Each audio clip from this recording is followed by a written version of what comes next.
Now when Jung talked about archetypes, it was never clear what he meant, and I think the reason for that was because the archetype is a very complicated idea and a very complicated phenomena, and you can think about it biologically, and you can think about it socially, and you can think about it as something that the individual participates in creating. So it's not that easy to localize it. And as well,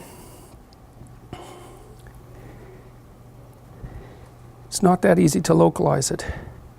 And as well, Jung was never clear about what the universe of archetypes looked like. At some times he spoke as if they were a relatively small number, and then at other times he spoke as if they were innumerable. And I think the reason for that is, in part, it depends on the level of analysis, right? The more transcendent the archetype, the fewer they are, but they differentiate, because you might say, well, how many hero archetypes are there? And one answer could be one, but they differentiate all the way out into the diverse range of works of fiction that we have. So you could say there's as many variants of the hero archetype, roughly speaking, as there are works of fiction. So you think about it as a hierarchy with the ultimate archetype at the top. So then another question might be, what does the landscape of ultimate archetypes look like? And I think that that's what I tried to lay out, and that's what I'm trying to lay out in this diagram. So now, why do you want to know that?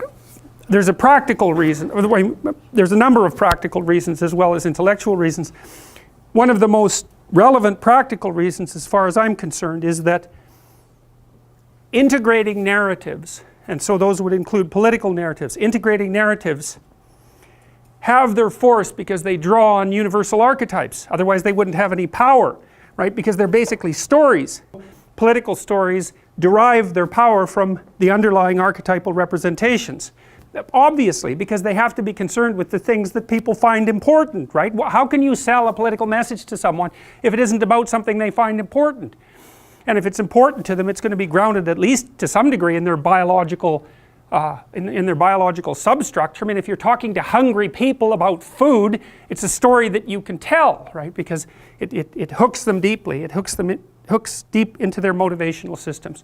To use a narrative of utopia, which is the land of milk and honey, roughly speaking, a very, very old idea, you're also tapping deeply into intrinsic human longings. And so the idea that political narratives incorporate archetypal themes is not really, it's not an idea that I would consider particularly controversial. Putting it that way might be. Okay, so the problem with political narratives, in my estimation, is that they can rapidly transform themselves into ideologies, and ideologies are dangerous for a variety of reasons, but the primary reason for their danger, I think, this is a hypothesis, is because of their one-sided nature. What happens is that they capitalize, parasitize, I think is even a better way of thinking about it, a profound underlying narrative, but they don't tell the entire story.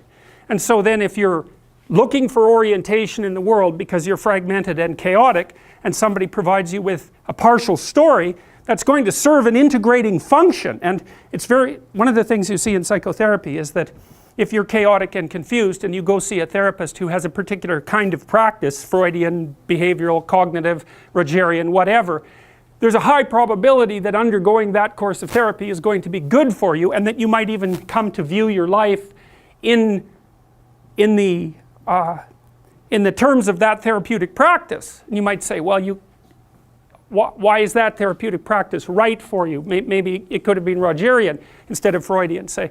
And the answer to that is, yeah, well, it probably could have been, because roughly speaking, any coherent ordering principle is better than none. And so that's also a good way to think about human development from an intellectual perspective, is that partly what has to be provided to individuals as they mature into adults is some kind of ordering structure.